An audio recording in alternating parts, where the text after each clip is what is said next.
ബേപ്പൂരിൽ യുവാവിനെ ക്രൂരമായി മർദ്ദിച്ച സംഭവത്തിൽ പോലീസ് വാദം പൊളിയുന്നു. അനന്തു കഞ്ചാവ് വലിക്കുമ്പോൾ പിടികൂടിയെന്നാണ് എഫ്ഐആർ. എന്നാൽ അനന്തുവും സുഹൃത്തുക്കളും ബൈക്കിൽ സഞ്ചരിക്കുമ്പോഴാണ് പോലീസ് തടഞ്ഞിട്ട് പിടികൂടിയത്.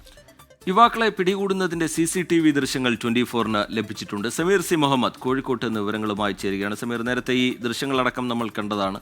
ഈ യുവാവിന് അതിക്രൂരമായി മർദ്ദനമേൽക്കുന്ന നിലയുണ്ടായിട്ടുണ്ട്. പിന്നീട് കഞ്ചാവ് കേസിൽ പെടുത്തും എന്ന തരത്തിൽ പോലീസിന്റെ ഭാഗത്തുനിന്ന് ചില നീക്കങ്ങൾ ഉണ്ടാവുന്നു എന്ന തരത്തിലുള്ള പരാതി കുടുംബം മുന്നോട്ട് വെച്ചതാണ്. മുഖ്യമന്ത്രിയെ സമീപിക്കാനൊക്കെയുള്ള നീക്കം അവരുടെ ഭാഗത്തുനിന്ന് ഉണ്ടാവുന്നുണ്ടായിരുന്നു. അതിനിടയിലാണ് ഈ ദൃശ്യങ്ങൾ പുറത്തു വരുന്നത്. എന്താണ് ഈ ദൃശ്യങ്ങളിൽ നിന്ന് മനസ്സിലാവുന്നത്? പോലീസിന്റെ വാദങ്ങൾ പൂർണ്ണമായി പൊളിയുകയാണോ? സമീർ സി മുഹമ്മദ്.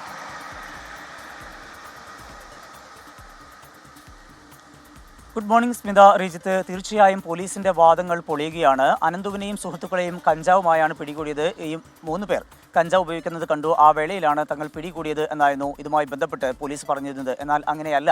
ഈ യുവാക്കൾ ബൈക്കിൽ സഞ്ചരിക്കുന്ന വേളയിലാണ് വളഞ്ഞിട്ട് പിടികൂടുകയും പിന്നീട് ഈ ബൈക്ക് കസ്റ്റഡി എടുക്കുകയും സ്റ്റേഷനിലേക്ക് വിളിച്ചു വരുത്തി അനന്തുവിനെ ക്രൂരമായി മർദ്ദിക്കുകയും ചെയ്തത് എന്ന് വ്യക്തമാക്കുകയാണ്. അതിൻ്റെ ദൃശ്യങ്ങളാണ് ഇപ്പോൾ പുറത്തു വന്നുകൊണ്ടിരിക്കുന്നത്.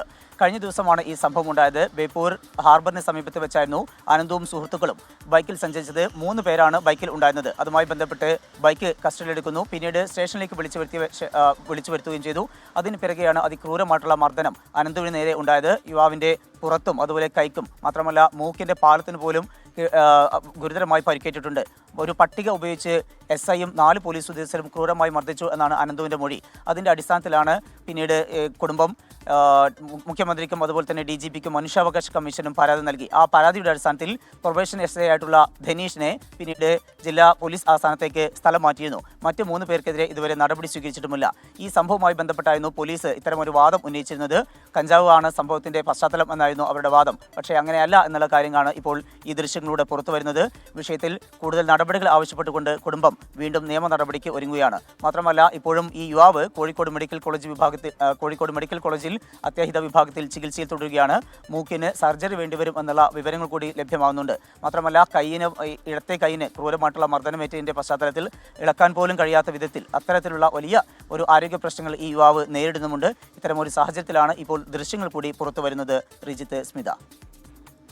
സമീർ സി മുഹമ്മദാണ് വിവരങ്ങൾ നൽകിക്കൊണ്ടിരിക്കുന്നത്. ആ ദൃശ്യങ്ങൾ നമ്മൾ ഇപ്പോൾ പ്രേക്ഷകരിലേക്ക് എത്തിക്കുന്നുണ്ട്. അനന്തവും സുഹൃത്തുക്കളും ബൈക്കിൽ സഞ്ചരിക്കുന്നു. അപ്പോൾ പോലീസ് അവിടെ നിർത്തിയിട്ടിരുന്ന പോലീസ് വാഹനം നമുക്ക് ദൃശ്യങ്ങളിൽ കാണാൻ കഴിയുന്നുണ്ട്. അവരെ പോലീസ് തടഞ്ഞിട്ട് പിടികൂടുന്നതും ദൃശ്യങ്ങളിലുണ്ട്. കഞ്ചാവ് വലിക്കുന്നതിനിടയിലാണ് ഇവരെ പിടികൂടിയത് എന്നുള്ളതായിരുന്നു പോലീസിന്റെ വാദം. പക്ഷേ ഈ ദൃശ്യങ്ങളിൽ നിന്ന് ഈ യുവാക്കൾ ബൈക്കിൽ സഞ്ചരിക്കുന്നതിനിടയിൽ പോലീസിന്റെ വാഹനം കുറുകെയിട്ട് പോലീസ് അവരെ അവിടെ നിന്ന് പിടികൂടുന്ന ദൃശ്യങ്ങളാണ് ഇപ്പോൾ പുറത്തു വന്നിരിക്കുന്നത്.